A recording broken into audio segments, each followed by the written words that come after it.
आपने कर्ण पिशाचिनी के बारे में जरूर सुना होगा। कर्ण पिशाचिनी जो कि हमें हमारे भूत और भविष्य दोनों के बारे में बता सकती है। मुझे इसके बारे में बिल्कुल भी नहीं पता था जब तक कि हमारे परिवार में एक घटना नहीं हुई। घटना के बाद मैंने इस विषय पर खोजबीन की। माना जाता है कि कर्ण पिशाचिनी एक निम्न स्तर की पिशाचिनी है। यह एक तंत्र विद्या है जिसमें सिद्धि होने पर पिशाचिनी साधक के कान में आकर किसी का भी वर्तमान बता देती है। लेकिन यह भी मानना है कि यह केवल कुछ समय पीछे तक का ही भूतकाल देख सकती है और भविष्य देख सकने की क्षमता इसमें नहीं होती। इस विद्या को कर्ण पिशाचिनी विद्या के अलावा पिशाच विद्या या अंग्रेजी में नेक्रोमेंसी भी कहा जाता है। कर्ण पिशाचिनी के बारे में एक और भयानक बात है जो मेरे चाचा को पता नहीं थी। मेरे चाचा अमरावती में ही एक छोटे से गांव में रहते हैं। मुझे अच्छे से पता था कि उन्हें जुए की और शराब की लत थी और जिसके कारण उनके घर के हालात बहुत खराब थे। उनके पास न कोई नौकरी थी और न ही कोई अच्छा घर था। यह सब पता होने के बाद भी मेरे पापा यानी उनके बड़े भाई उनका ध्यान रखते थे। जरूरत पड़ने पर चाचा की मदद किया करते थे। मेरी माँ भी उनका साथ देती थी। मेरी माँ खुद एक साधक है तो वो इन बुरे कर्मों को समझती है। चाचा जहां रहते थे वो भी दादा परदादा के जमाने का एक पुराना एक टूटा फूटा मकान था। उनकी शराब और जुए की लत ने उन्हें और भी कंगाल बना दिया। हमारे घर की आर्थिक स्थिति उनसे काफी अच्छी थी, इसलिए पिताजी ने गांव में जो भी जमीन थी वो भी उनके नाम कर दी थी। लॉकडाउन लगने के कुछ दिनों पहले हमें पता चला कि शराब और जुए के चक्कर में चाचा के पास जो भी थोड़ी बहुत जमीन थी वो भी उन्होंने बेच दी थी। इसके बाद पिताजी चाचा पर गुस्सा हो गए। चाची मेरे पापा को अक्सर फोन कर उनकी हर हरकतों के बारे में बताया करती थी। पापा ने उन्हें कई बार समझाने की कोशिश की पर उन पर कोई असर नहीं पड़ा। परिवार में ये सब चल रहा था कि इसी बीच लॉकडाउन लग गया। चाची भी घर छोड़कर चली गई थी।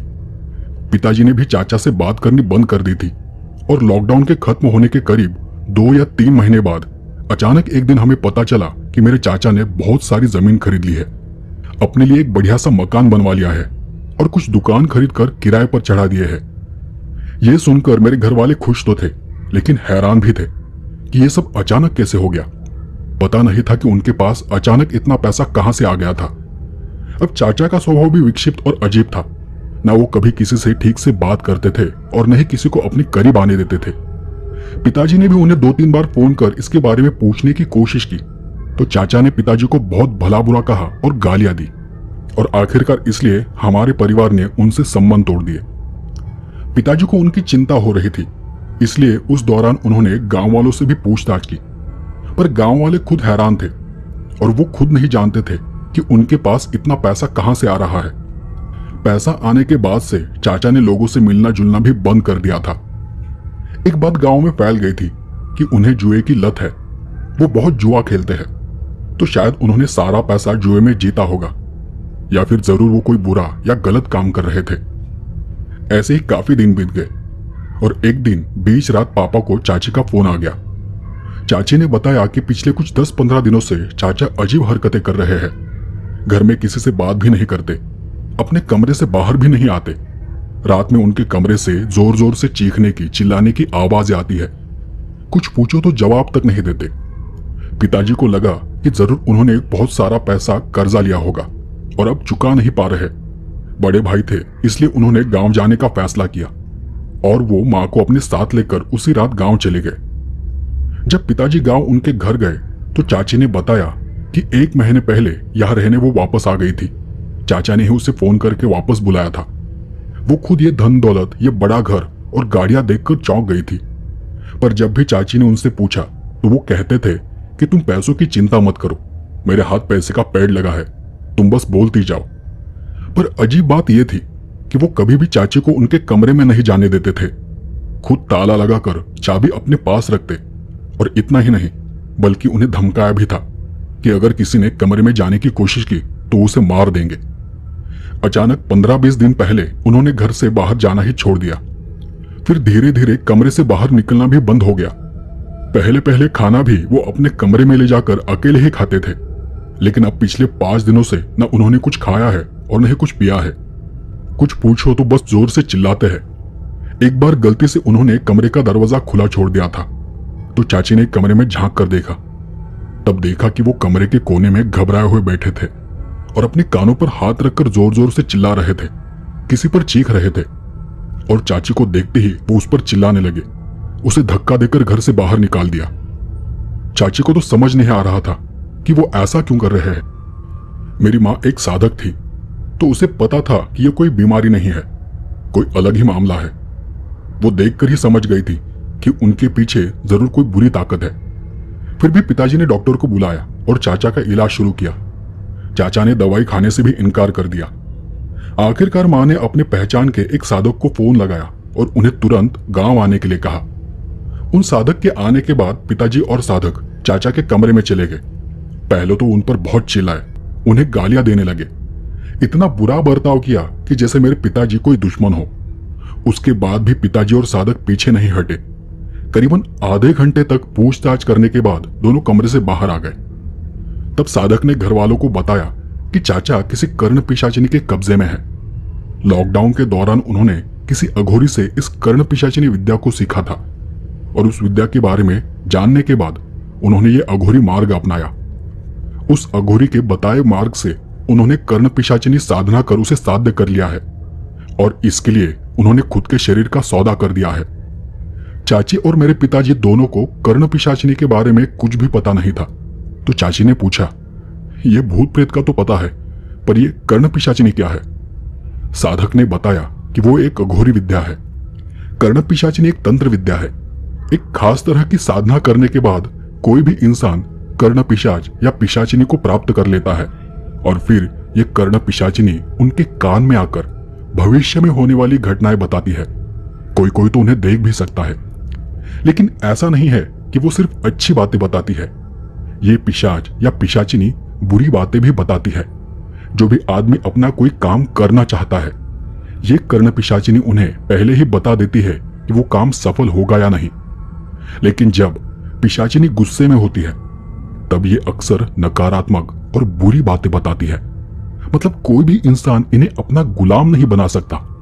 शुरुआत में ये सब चीजें अच्छी लगती है, इनमें मजा आता है, लेकिन जब बार बार उसकी आवाज कानों में सुनाई देने लगती है तो जीना मुश्किल हो जाता है, क्योंकि चाहकर भी हम उन आवाजों को बंद नहीं कर सकते, उन्हें रोक नहीं सकते। उसे रोकने का कोई उपाय नहीं है। चाची ने उनसे फिर पूछा, कोई तो उपाय होगा? तो उस साधक ने कहा, इस अघोरी विद्या के समय उन्होंने खुद ही अपने आप को अर्पण कर दिया है। अब इसमें उन्हें कोई नहीं बचा सकता। और हुआ भी वही।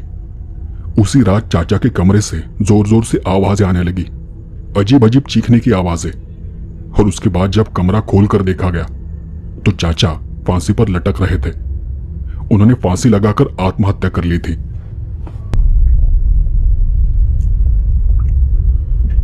दोस्तों, ये दूसरी कहानी लॉकडाउन के समय घटी एक दूसरी घटना है। ये मेरे एक दोस्त आशीष और उनके साथ हुआ एक भयानक अनुभव है। जब लॉकडाउन लगा था तब वो अपनी फैमिली के साथ घर में ही बंद था। उनके घर में उनकी पत्नी आराध्या और बेटा अंकित तीनों एक साथ रहते थे। उनका बेटा तब 19 साल का था और कॉलेज की पढ़ाई कर रहा था। लॉकडाउन के कुछ दिनों बाद जब सरकार ने कुछ नियम कम कर दिए, तब इस सब की शुरुआत हुई थी।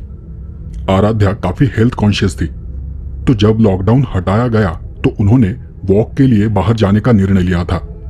लेकिन कोरोना की वजह से वो भीड़ में नहीं जाना चाहते थे, इसलिए उन्होंने सोचा कि रात को 10 बजे के बाद जब सब कुछ शांत हो जाता है तब जाना ठीक होगा। इससे उन्हें बीमारी का डर भी नहीं रहेगा। उन्होंने अपने ही बिल्डिंग के पास एक गार्डन में वॉक के लिए जाना शुरू कर दिया। ऐसे ही कुछ दिन बीत गए और ऐसा करते हुए उन्हें कुछ 7-8 दिन हो गए थे। और एक रात चलते चलते अचानक आराध्या की तबीयत खराब हो गई। उसने कहा कि उसे चक्कर आ रहा है, उल्टी जैसा हो रहा है। उसे पता नहीं था कि उसे क्या हो गया था। आशीष आराध्या को घर लेकर आ गया। घर आने के बाद तो उसकी तबीयत और भी ज्यादा खराब हो गई। उसे सांस लेने में तकलीफ हो रही थी। अब कोरोना के कारण वो अस्पताल जाने को मना कर रही थी, इसलिए आशीष ने अपने पहचान के एक डॉक्टर को घर बुला लिया। डॉक्टर ने आराध्या को चेक किया और कहा कि कुछ ज्यादा नहीं है, बस बीपी हाई हो गया है, बाकी दूसरे कोई लक्षण नजर नहीं आ रहे। डॉक्टर ने उन्हें दवाई दी और वहां से चले गए। आधी रात हो गई थी। दोनों पति पत्नी अपने कमरे में सो रहे थे और उनका बेटा एक दूसरे कमरे में सोया था। बीच रात अचानक आराध्या उठकर बैठ गई और जोर जोर से आवाज करने लगी।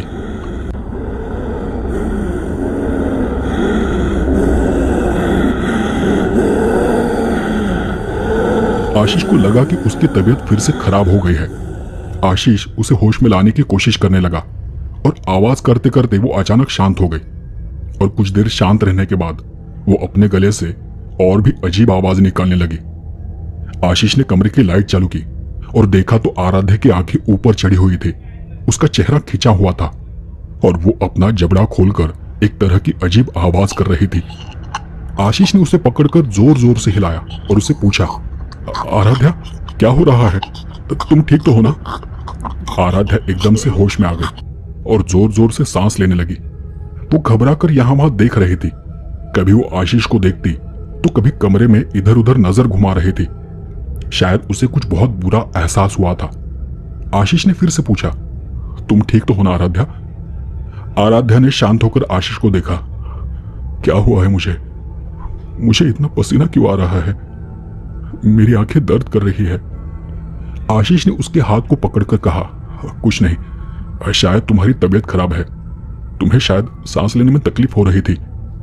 आराध्या ने अपना पसीना पोंछते हुए कहा, हाँ शायद। मुझे लगा कि कोई मेरे गले को दबा रहा है। मेरा शरीर बहुत भारी हो गया था। सांस लेने की कोशिश कर रही थी पर सांस नहीं आ रही थी। लगा जैसे कोई मेरे शरीर पर सवार हो गया है। आशीष को भी इस बात का कोई मतलब समझा नहीं। उसने यही सोचा कि शायद उसकी तबीयत ज्यादा ही खराब हो गई है, इसलिए उसने कहा कि हमें अस्पताल जाना चाहिए, शायद कोरोना के लक्षण हो। आराध्या को भी यही लगा क्योंकि उसने सुना था कि कोरोना में सांस लेने में तकलीफ होती है। लेकिन आराध्या ने उसे कहा, हो सकता है, तुम एक काम करो, तुम बाहर के कमरे में जाकर सो जाओ। जब तक मेरी जांच नहीं होती हमें कोई भी रिस्क नहीं लेना चाहिए। आशीष भी आराध्या की बात से सहमत था, तो वो अपना बिस्तर लेकर बाहर हॉल में सोने चला गया। हॉल में सोने के बाद उसने 3-4 बार कमरे का दरवाजा खुलते हुए देखा। आराध्या बार बार कमरे से बाहर निकलकर घर से बाहर कहीं चली जाती थी और कुछ देर बाद वो वापस घर के अंदर आ जाती। आशीष ने 1-2 बार उसे आवाज भी दी पर उसने कोई जवाब नहीं दिया। आशीष को यह लगा कि शायद कोरोना का नाम सुनकर वो घबरा गई होगी और इसलिए ताजी हवा खाने के लिए वो बाहर जा रही है। और फिर आशीष ने उसे ज्यादा परेशान नहीं किया। सुबह हुई तो आराध्या नॉर्मल थी। उसने बताया कि उसे अब ठीक लग रहा है। आशीष ने उसे कहा कि एक बार अस्पताल चलकर चेक कराते हैं, तो आराध्या ने कहा कि उसे अब कोई तकलीफ नहीं है, वो बढ़िया फील कर रही है। उस रात 10 बजे के करीब आशीष ने आराध्या को दवाई दी और पूछा, क्या आज वॉक पर चलना है? तब आराध्या ने कहा कि वो अकेली जाना चाहती है। आशीष ने कहा कि ठीक है, पर जल्दी वापस आ जाना। आराध्या की तबीयत के कारण आशीष ने फिर से बाहर हॉल में अपना बिस्तर लगा लिया। रात के 12 बजे के करीब उसने कमरे का दरवाजा खोलने की आवाज सुनी। हॉल की लाइट बंद थे और आशीष मोबाइल पर मूवी देख रहा था। उसने देखा कि आराध्या दरवाजा खोलकर दरवाजे में खड़ी है। आशीष ने उससे पूछा, आरू, आज तो तुमने बहुत देर लगा दी आने में। उसने अंधेरे में आशीष की ओर देखा और बेजान आवाज में पूछा, तुम सोए नहीं अब तक? आशीष ने बोला, नहीं, बस नींद नहीं आ रही थी तो मूवी। और इतना बोलकर वो एकदम से शांत हो गया क्योंकि जिस बेजान आवाज में उसने आशीष से सवाल किया था उसी तरह बेजान हालत में वो आगे चलने लगी। और हैरानी की बात यह थी कि उसके पीछे पीछे कोई दूसरी औरत चलकर जा रही थी। आशीष ने हैरान होकर पूछा, आरू, तुम्हारे पीछे कौन है? उसने उसी अजीब आवाज में जवाब दिया, सो जाओ। और वो अपने कमरे में चली गई। अंदर से दरवाजा बंद कर लिया। वो सब देखने के बाद आशीष के होश उड़ गए थे। हॉल में अंधेरा होने के कारण वो देख नहीं सका कि वो औरत कौन थी। आशीष उठकर कमरे के पास चला गया। दरवाजा खोलना चाहा तो दरवाजा अंदर से बंद था। उनके बेटे को कुछ पता नहीं था कि घर में क्या हो रहा है।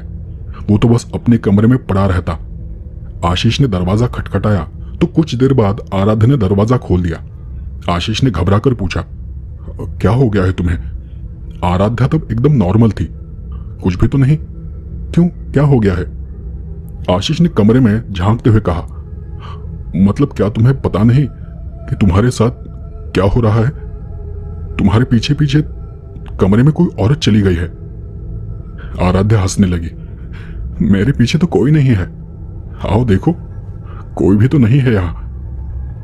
आशीष ने अपनी तसल्ली के लिए कमरे के अंदर जाकर देखा, पर सच में वहां कोई नहीं था। बाथरूम, टॉयलेट, खिड़की के बाहर और बेड के नीचे सब जगह छान मारा, पर वहां कोई नहीं मिला। कुछ पल के लिए उसे लगा कि शायद उसे ही कोई भ्रम हुआ होगा। तभी आराध्या ने आशीष से कहा, अब मुझे ठीक नहीं लग रहा। पता नहीं, अचानक रात में मेरी तबीयत खराब हो जाती है। शरीर में एक अजीब सी अकड़न महसूस होती है, भारीपन सा लगता है। आशीष ने उसे फिर से कोई दवाई दी और उसे आराम करने के लिए कहा, और ये कर वो फिर से हॉल में सोने चला गया। आशीष वो सब देखकर हक्का बक्का रह गया था। उसे समझा ही नहीं कि उसने जो कुछ देखा था वो सच था या उसका कोई भ्रम था। वो वहीं बैठकर काफी देर सोचता रहा कि ये सब क्या हो रहा है, और देर तक सोचने के बाद उसने अपना लैपटॉप निकाला और उसमें ऐसे अनुभवों के बारे में खोजने लगा। उससे कुछ आर्टिकल मिले, कुछ सवाल जवाब मिले जो कि उसकी इस हालत के बारे में भूत प्रेत आत्माओं की ओर इशारा कर रहे थे। पर आशीष के मन में एक ही सवाल था कि यह सब हमारे साथ कैसे हो सकता है? हम तो कहीं गए भी नहीं है। गार्डन और घर, बस ये दो जगह। और जिस रात आराध्या की तबीयत खराब हुई थी तब भी मैं उसके साथ था। आशीष सोच रहा था, पर उसे कोई हल नहीं मिला, कोई ठीक से जानकारी नहीं मिली। और जब वो सब ये कर रहा था, उसने फिर से आधी रात को दरवाजा खुलने की आवाज सुनी। आवाज सुनते ही उसने लैपटॉप बंद कर दिया, क्योंकि वो देखना चाहता था कि आखिर घर में क्या हो रहा है। वो अंधेरे में चुपचाप बैठा रहा। देखा तो उसकी पत्नी फिर से कमरे के बाहर आ गई और घर के दरवाजे के पास जाने लगी। जाते जाते ही उसने कहा, सोए नहीं अब तक? आशीष हैरान रह गया। वो सोचने लगा कि मैं तो इतने अंधेरे में बैठा हूं, तो इसे कैसे पता चला? आशीष ने लैपटॉप साइड में रखा और उठकर उसके पीछे चला गया, लेकिन तब तक वो दरवाजा खोलकर बाहर जा चुकी थी। आशीष ने घर के बाहर जाकर भी देखा, पर वो कहीं नहीं थी। लगा जैसे एक पल में वो कहीं गायब हो गई हो। आशीष ने अपना सर पकड़ लिया। वो सीढ़ियों पर, लिफ्ट में यहां वहां उसे ढूंढने लगा, पर उसे वो कहीं नहीं मिली। आशीष को पूरा यकीन हो गया था कि घर में सचमुच कुछ गड़बड़ है। उसने उसी वक्त अपने एक दोस्त को फोन किया, और उसका नसीब अच्छा था कि उसके दोस्त ने आधी रात को उसका फोन उठा लिया। आशीष ने अपने उस दोस्त को उस रात से लेकर अभी तक जो जो हुआ था वो सब बताया। वो अपने दोस्त को जानता था। वो हमेशा ही भूत प्रेतों के बारे में बातें करता था, निगेटिव एनर्जी, पॉजिटिव एनर्जी के बारे में बताता था, और वो हमेशा अपने हाथों में, गले में अजीब तरह की मालाएं पहना रहता था। उसने आशीष को एक नंबर दे दिया और उस आदमी को उसने सुबह कॉल करने के लिए कहा। आशीष घबराया हुआ था। उसने बेटे के कमरे का दरवाजा खोलकर देखा तो वो आराम से सो रहा था। उसके बाद उसने अपने कमरे का दरवाजा खोला और देखा तो वो हैरान रह गया। उसका सिर चकरा गया। आराध्या वहीं पर थी, उसी कमरे में अपने बेड पर सो रही थी। आशीष ने कमरे की लाइट चालू की और उसके पास जाकर देखा तो आराध्या के मुंह पर खून लगा हुआ था। वो उसके मुंह को गौर से देखने लगा। उसके होंठ लाल दिखाई दे रहे थे। फिर उसने एक उंगली से उसके होंठ को ऊपर उठाकर देखा तो आराध्या के दांतों में भी खून लगा हुआ था। अब तो उसका दिमाग सुन्न हो गया। ये सब क्या हो रहा है मेरे घर में? पता नहीं घर में क्या अजीब चल रहा था। जिसे वो बीमार समझ रहा था, असल में वो कोई बीमारी नहीं थी। दूसरे दिन सुबह होते ही आशीष ने महाराज को फोन मिलाया। उनका नाम दंत सिद्ध महाराज ऐसा कुछ था। सुबह होते ही आशीष का बेटा उसके पास चला आया और उसने भी पापा से कहा, पापा मेरी तबीयत कुछ ठीक नहीं लग रही। मुझे लगता है कि शायद माँ को जो बीमारी हुई है वो मुझे भी हो गई है। कल रात वो मेरे कमरे में आई थी और शायद परसों रात भी। तब से मेरी हालत खराब है। आशीष ने अपने बेटे अंकित को समझाया और उसे कमरे में आराम करने के लिए कहा, लेकिन आशीष ने अपने बेटे को उन सिद्ध महाराज के बारे में और रात में होने वाली घटनाओं के बारे में कुछ भी नहीं बताया, क्योंकि वो अपने बेटे को डराना नहीं चाहता था। दोपहर होते होते वो सिद्ध बाबा महाराज उनके घर चले गए। बेटा तब भी अपने कमरे में था, आराध्या अपने कमरे में थी। वो सिद्ध महाराज के आने के बाद आशीष ने उन्हें वो सब बताया जो अब तक हुआ था। वो सोफे पर बैठे बैठे कुछ ध्यान लगाकर बैठ गए और उन्होंने सबसे पहले आराध्या को बाहर लाने के लिए कहा। महाराज को देखकर सबसे पहले तो वो उन पर चिल्लाने लगी, पर आशीष ने उसे समझाया कि तुम्हें नहीं पता कि घर में क्या क्या हो रहा है। रात में मैंने क्या क्या देखा है। पिछले 2 दिनों से यह सब चल रहा है। उसने जो जो महसूस किया था, जो जो देखा था, वो उसने आराध्या को बताया और तब जाकर काफी देर समझाने के बाद वो किसी तरह शांत हो गए। बाबा ने उसके शरीर को हाथ लगाकर देखा, फिर उसके हाथ को छुआ और तब उन दोनों ने अपना अपना हाथ झटक लिया, जैसे उन्हें कोई जोर का बिजली का झटका लगा हो। आगे 10-15 मिनट तक वो किसी तरह का मंत्र जाप करते हुए शांत बैठे रहे और उसके बाद महाराज ने कहा, इसके ऊपर कोई खूनी पिशाचिनी सवार हो गई है। जिस रात ये बीमार पड़ी थी उस रात अमावस्या थी और तुम दोनों बाहर गए थे, तभी वो पिशाचिनी इस पर सवार हो गई है और इस पर सवार होकर वो इसके पीछे पीछे यहां तक आई है। वो सुनने के बाद आशीष समझ गया कि यह सब कैसे शुरू हुआ था। महाराज पर शक करने का सवाल ही नहीं था, क्योंकि आशीष ने खुद उस पिशाचिनी को देखा था। सिद्ध महाराज ने उसके हाथ पर एक धागा बांध दिया और एक लोहे की धारदार चीज को किसी काले फल में घोंपकर कुछ मंत्र जाप किया। फिर उस चीज को आराध्या के शरीर से उतार दिया। उस फल को एक कपड़े में बांधकर वो कपड़ा आशीष को अंधेरा होने के बाद उसी गार्डन में किसी अंधेरे कोने में रखने के लिए कहा। यह सब विधि होने के बाद आशीष ने अपने बेटे अंकित को भी बाहर बुला लिया और महाराज को उसे देखने के लिए कहा। महाराज ने जब अंकित को छुआ तो उन्हें कुछ भी महसूस नहीं हुआ। महाराज ने यह कहा, इसके साथ कोई बुरी ताकत नहीं है, शायद ये सच में बीमार है। अंकित की हालत सच में बहुत ही खराब लग रही थी। अब तो वो सुबह से भी ज्यादा बीमार लग रहा था। आंखें नीचे उतर आई थी, बेजान थी, चेहरा सफेद पड़ चुका था। खड़ा भी रहता तो ऐसा लगता जैसे उसमें कोई जान ही ना हो। आशीष ने महाराज का दिया फल घर में किसी कोने में छुपा कर रख दिया और शाम तक आराध्या को उस पर नजर रखने के लिए कहा। और उसके बाद आशीष अपने बेटे को उसी वक्त डॉक्टर के पास लेकर चला गया। डॉक्टर ने जब अंकित की जांच पड़ताल की तो पता चला कि उसके शरीर में अचानक खून की बहुत ज्यादा कमी हो गई है। आराध्या की बीमारी के चक्कर में उनका अंकित की तरफ ध्यान ही नहीं गया था। डॉक्टर ने उनसे इतना ही कहा कि उसके शरीर में इतना कम खून है कि शायद वो मर भी सकता है और इसलिए डॉक्टर ने तुरंत उसे सलाइन लगाए, खून चढ़ाया। 8 घंटे अस्पताल में रहने के बाद वो वापस घर जाने निकले, क्योंकि वो कोई बड़ा अस्पताल नहीं था। डॉक्टर ने उन्हें अगले दिन फिर से आने के लिए कहा और आशीष अपने बेटे अंकित को लेकर वापस घर चला गया। आशीष को लगा कि अब सब कुछ ठीक हो गया है, सब कुछ खत्म हो गया है। घर आया तो उसे याद आया कि महाराज ने जो फल बांधकर रखने के लिए दिया था वो अभी भी घर में है। रात को 11 बजे के करीब आशीष उस फल को कपड़े में बांधकर घर से बाहर ले गया। जब वो गार्डन में गया तब वहां कोई नहीं था। उसने उस कपड़े को गार्डन में एक अंधेरे कोने में रख दिया और मन ही मन में भगवान से प्रार्थना कर वो वापस घर की ओर चल पड़ा। आशीष वापस घर आया और दरवाजा खोलते ही उसने देखा कि उसकी पत्नी आराध्या बेटे के कमरे से निकलकर अपने कमरे में जा रही थी। और तब आशीष ने उससे पूछा, क्या अंकित ठीक है? आराध्या ने कमरे में जाते जाते ही जवाब दिया, आराम से सो रहा है, जगाने की कोशिश मत करना, नहीं उठेगा। और इतना बोलकर वो अपने कमरे में चले गए। आशीष को लगा कि आखिरकार सब ठीक हो गया है। आशीष ने किचन से अपने लिए खाना लिया और वो सोफे पर टीवी चालू कर वहीं बैठ गया। खाना खाने के बाद वो वहीं पर लेट गया। रात के 3 बजे के करीब उसने फिर दरवाजा खुलने की आवाज सुनी। अब तो उसकी नींद बहुत हल्की हो गई थी।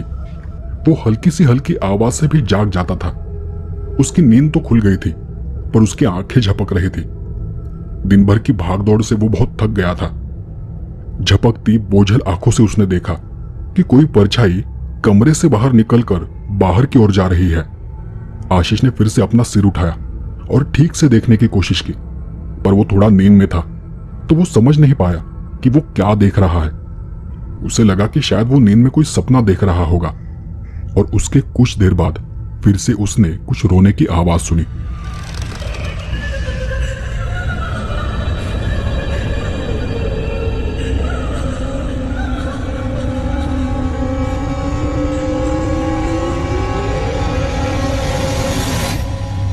उस आवाज को सुनकर वो जाग गया और उठकर दरवाजे के पास जाकर खड़ा हो गया। देखा तो आराध्या दूर अंधेरे में अकेले ही खड़ी होकर रो रही थी और सीढ़ियों पर खड़ी होकर नीचे कुछ देख रही थी। आशीष थोड़ा और बाहर चला गया और चुपके से झुककर सीढ़ियों पर देखने की कोशिश की।